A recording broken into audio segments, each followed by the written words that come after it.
This video is brought to you by #Score Marketing Division Sufi Guidance Channel YouTube.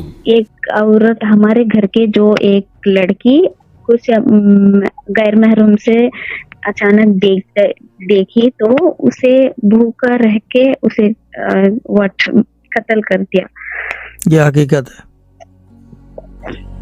वो आपको लानत दे गई, वो दैट मीन्स कर्स दे गई कि वो हमारे नस्ल में ये एक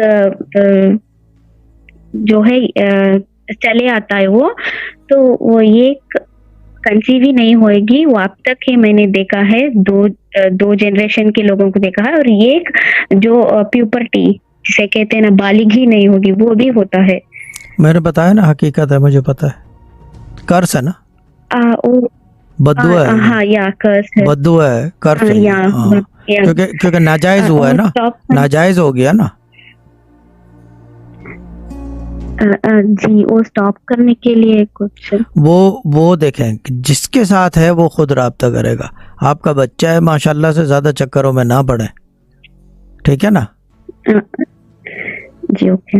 हाँ, क्योंकि सबसे मुश्किल काम होता है बद्दुआ या कर्ज ख़त्म करना. स्पेल ख़त्म करना सबसे आसान काम है, यानी कि ब्लैक मैजिक या जादू का. लेकिन कर्ज या बद्दुआ ख़त्म करना, वो भी कोई रूह बदरू की या ये कि जिन्नात की या किसी से एफिलिएटेड ख़ानदान में हो, तो वो बड़ा मुश्किल काम होता है. तो ये अल्लाह करे मुझे ना कॉन्टैक्ट करें, लेकिन अगर करना हो तो लाइन का नंबर दे दें, तो फिर वो लाइन से मतलब वो स्पीक टू शाह साहब में आएंगे. लेकिन आपको मैं एक फ्रेंडली एडवाइस करूंगा, don't get involved because you already got a son. तो ज़्यादा चक्करों में ना पड़े. ये ना हो कि वो बोलेंगे ठीक है तू ज़्यादा चक्कर में है तो तेरे को ही बताते हैं हम फिर क्या करना है.